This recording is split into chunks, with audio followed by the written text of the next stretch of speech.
Quand j'ai appris que les ministres de l'Éducation n'avaient pas donné, moi j'ai dit qu'ils n'avaient pas donné la chance aux jeunes après l'échec en test de 9e. J'avais eu cette idée de former les filles. Mais comment je vais former les filles, moi qui n'ai rien? Je n'ai ni maison, ni matériel. Parce que pour former les filles en coupe-couture, il faut d'abord avoir peut-être une dizaine de machines que je n'ai pas. Mais j'ai cette idée-là. Si Dieu le veut, un jour, je vais créer un centre de formation pour former ces filles-là qui sont abandonnées à leur propre sort après l'échec en 9e. Parce qu'une fille qui a échoué en 9e, ça ne veut pas dire qu'elle n'est pas intelligente. Ça ne veut pas dire qu'elle ne va plus réussir. Ça ne veut pas dire qu'elle est foutue déclassée de la société. Non. Quand on veut faire un bon rendement, ou soit quand on veut être vraiment donné, ou bien avoir de la clientèle, ou bien se faire connaître, il faut faire un bon boulot. Il faut faire un très bon boulot. C'est-à-dire, quand on ne connaît pas la couture, on cherche là, il faut faire la formation, une bonne formation. Et après cette formation, on fait l'apprentissage. Après l'apprentissage, l'encadreur verra que non, celui-ci fait du bon boulot et il va relâcher son élève ou bien son candidat et il va aller se débrouiller. Là, même le formateur sera content et dira que non. En tout cas, vraiment, j'ai mis sur terrain des femmes ou bien des hommes qui connaissent les boulots.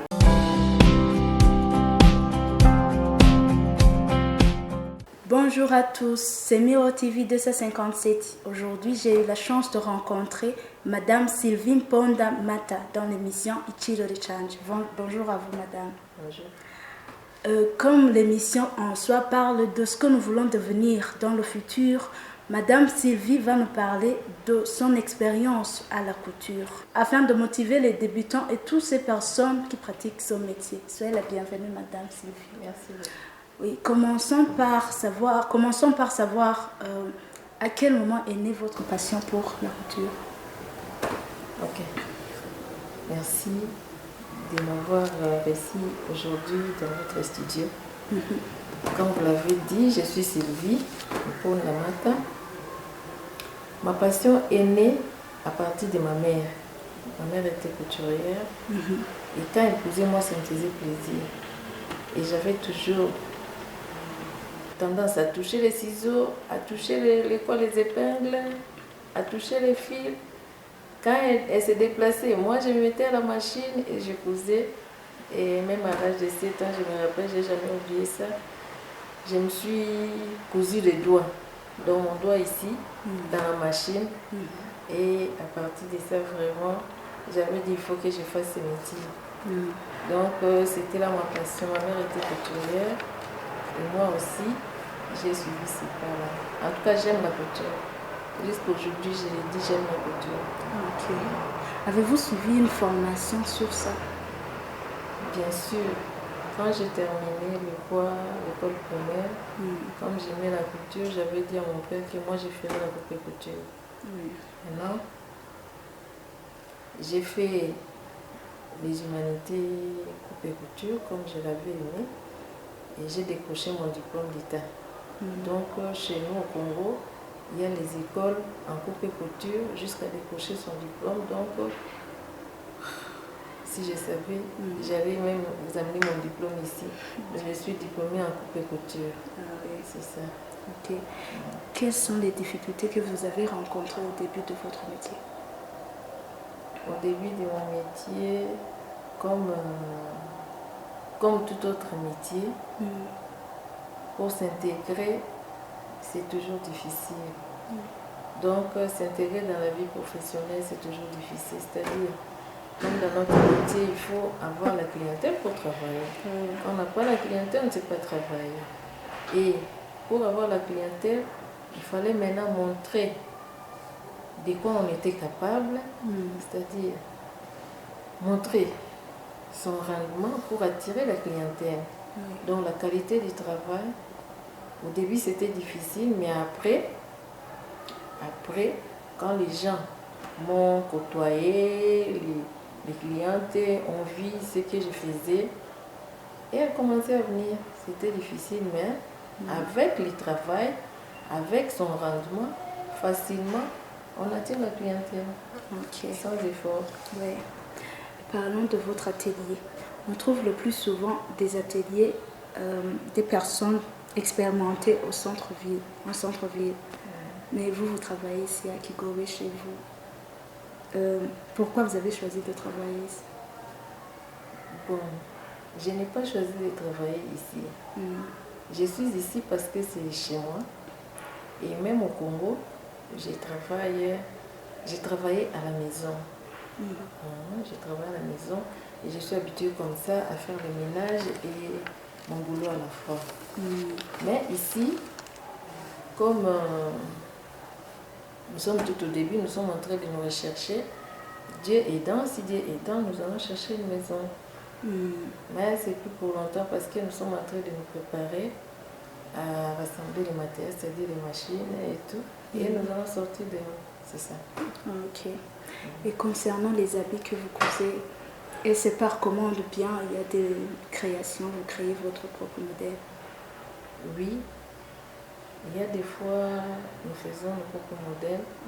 J'ai fait mes propres modèles, j'ai créé à partir d'autres modèles, ou bien à partir de la personne. Si c'est une personne que je connais mieux, une cliente que je connais mieux, je peux créer quelque chose pour elle parce que je sais qu'elle va l'accepter. C'est ça. Donc, ce sont des histoires qui arrivent quand on est couturier parce qu'il y a des couturiers, il y a aussi des stylistes. Les stylistes, leur boulot, c'est seulement créer.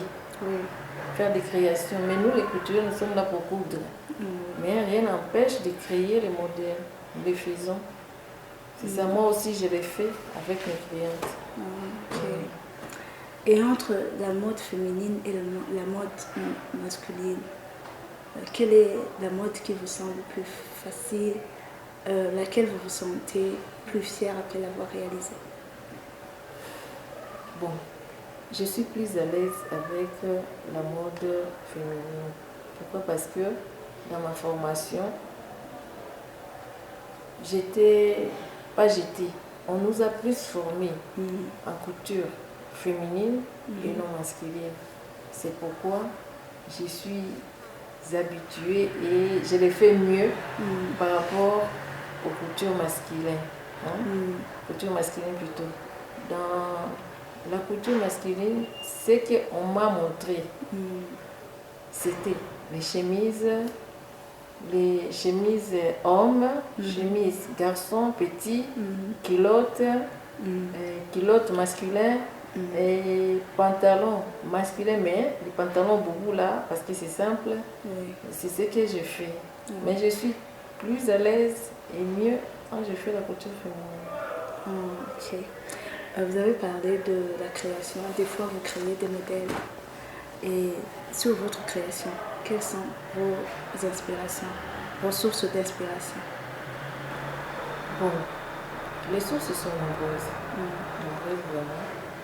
Comme moi, quand je vois la personne, je vois comment elle est. Et souvent, quand on va chez les couturiers, la couturière ou les tailleurs, on a une idée dans la tête.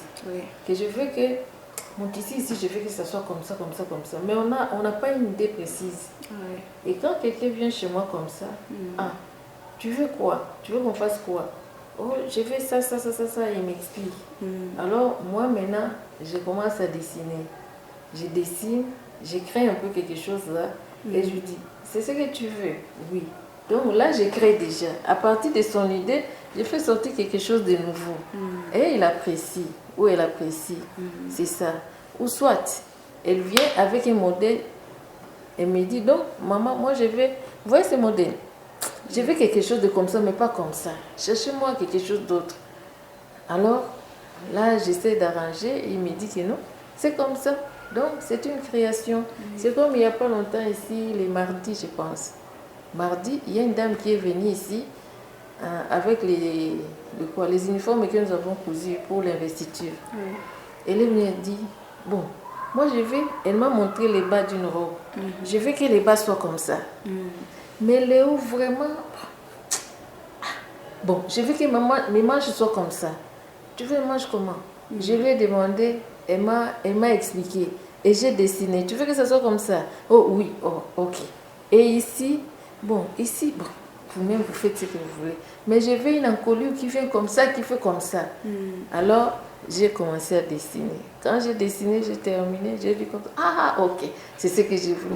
Mais il fallait le dire depuis longtemps. On a traîné pour rien. Et pourtant, c'était simple. Oui. C'est ça. Donc, il arrive que vous trouvez des inspirations à partir des modèles des autres. Oui, à partir des modèles des autres, à partir d'une idée, à partir des modèles comme ça au téléphone par hasard. Et c'est comme ça. Ok. Vous avez dit que vous avez fait une formation sur la couture. Y aurait-il un projet que vous avez sur ça, donc pour les jeunes au Burundi? Oui. Quand j'ai appris que les ministres de l'Éducation n'avaient pas donné, moi j'ai dit qu'elle n'avait pas donné la chance aux jeunes après l'échec en test de 9e. J'avais eu cette idée de former les filles. Mais comment je vais former les filles, moi qui n'ai rien? Je n'ai ni maison, ni matériel. Parce que pour former les filles en coupe couture, il faut d'abord avoir peut-être une dizaine de machines que je n'ai pas. Mais j'ai cette idée-là.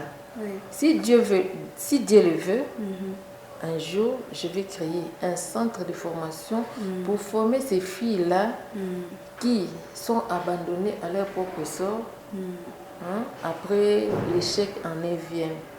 Parce qu'une fille qui a échoué en 9e, ça ne veut pas dire qu'elle n'est pas intelligente. Ça ne veut pas dire qu'elle ne va plus réussir. Ça ne veut pas dire qu'elle est foutue déclassée de la société. Non. Il faut récupérer ces filles-là, leur montrer le travail des métiers. Les métiers, il y en a beaucoup. Il y a la coupe et couture. Moi, dans mon domaine, j'avais dit en tout cas, je vais les faire.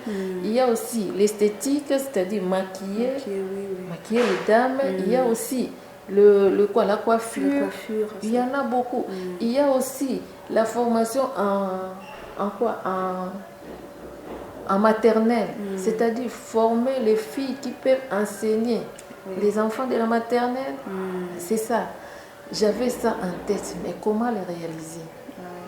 Mais c'est ce que j'ai dit, si Dieu m'aide un jour, ici au Burundi, s'il veut seulement que nous restons ici, vraiment, je ferai un centre de formation pour les filles. Parce qu'au Congo, il y en a beaucoup, beaucoup. Au Congo, dans la capitale, il y en a beaucoup, beaucoup, beaucoup. Et les filles ne sont pas abandonnées.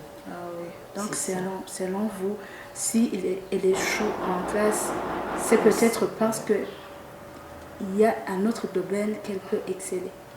Oui.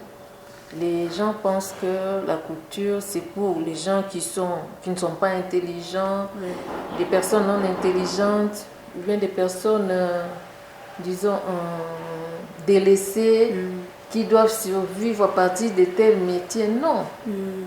La couture, d'abord, doit être une passion. La couture doit être, disons, un don aussi. Parce qu'il y a de ceux-là qui font la couture seulement à partir de ces dons-là. Qui n'ont pas été formés, mais qui font la couture et très bien. En terminant notre émission, quel est le dernier mot pour toutes ces personnes qui nous suivent, surtout pour les couturiers, les débutants?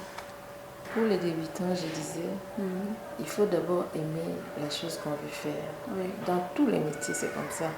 Si on aime la chose qu'on veut faire, on la fait bien. Pour les couturiers, les couturières, moi, comme conseil, j'ai dit, il faut qu'ils soient performants. C'est-à-dire faire un bon travail. Parce que il y a couture et couture. Il y a couture et couture. Il y a des ceux-là qui font la couture seulement parce qu'on lui a montré dans un atelier qu'il faut couper ici, faire comme ça, et tout c'est resté dans la tête. Si on l'avait mal instruit, donc ce qu'il fera après, ça sera comme ça. Et ça va continuer. Mais quand on veut faire un bon rendement, ou soit quand on veut être vraiment donner, ou bien avoir de la clientèle, ou bien se faire connaître, il faut faire un bon boulot. Il faut faire un très bon boulot. C'est-à-dire, quand on ne connaît pas la couture, on cherche là où il faut faire la formation, et une bonne formation. Et après cette formation, on fait l'apprentissage.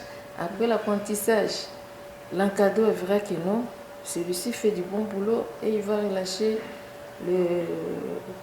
son élève ou bien son candidat et il va aller se débrouiller. Là, même le formateur sera content, il dira que non.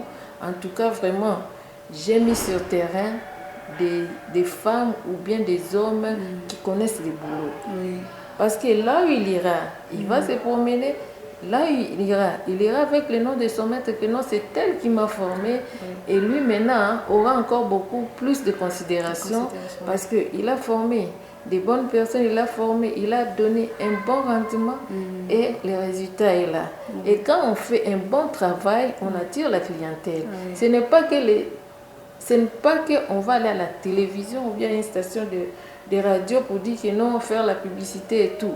C'est le travail que vous faites. Oui. C'est le travail que vous faites qui sera votre marketing. Oui. C'est ça. Ok.